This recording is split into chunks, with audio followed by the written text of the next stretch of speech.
Hello, my name is Sam Foskey, and this is my wife, Linda. Hello. I serve the Presbyterian churches of Murfreesboro and Pinckneyville, Illinois, and they're in the Presbyterian Southeastern Illinois.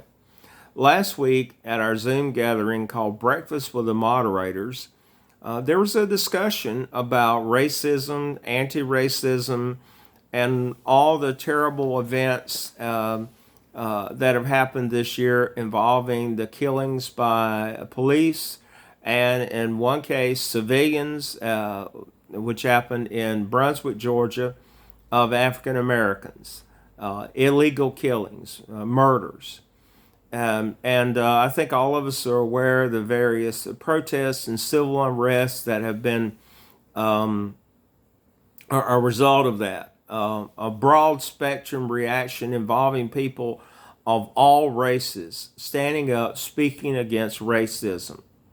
And this is a good thing. One person in that meeting said, "Well, I'm not sure what I can do. I don't have any African American friends."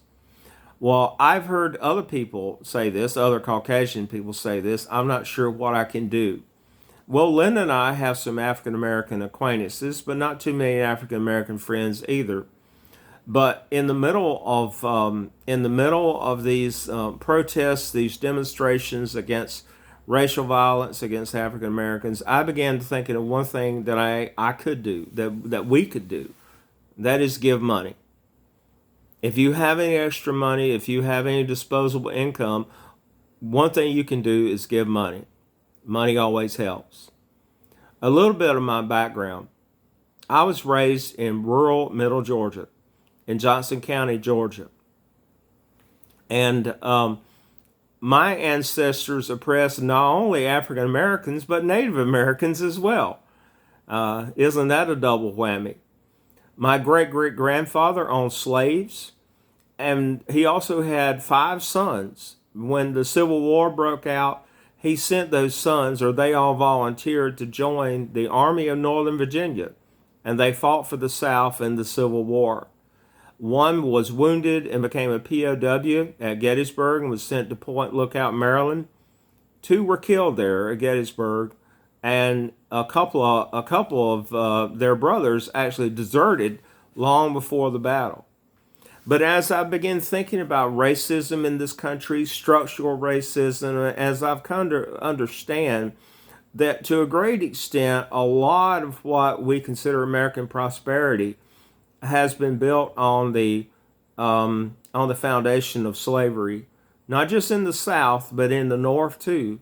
People in the North profited from slavery, at least indirectly, just as well as people in the South profited from it directly.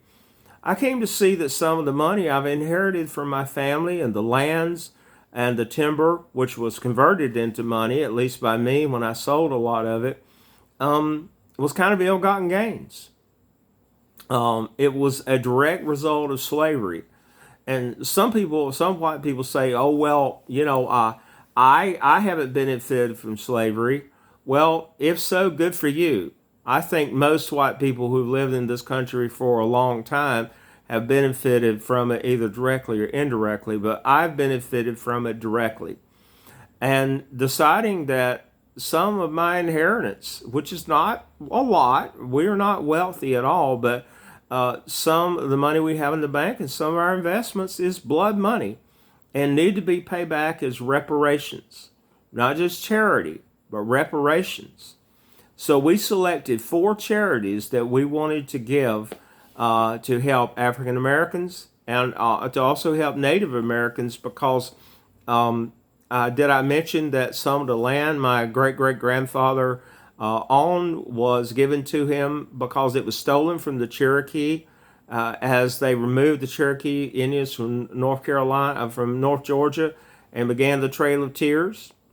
So we found 4 charities we wanted to give to, and these are the Carbondale NAACP, the Center for Empowerment and Justice in Carbondale, which helps people that have recently been released from prison, many of whom are African American. a charity that helps the Lakota people on the Pine Ridge Reservation in South Dakota when they have emergency needs, like to pay their rent, utilities, or when they need food, medical care, things like this.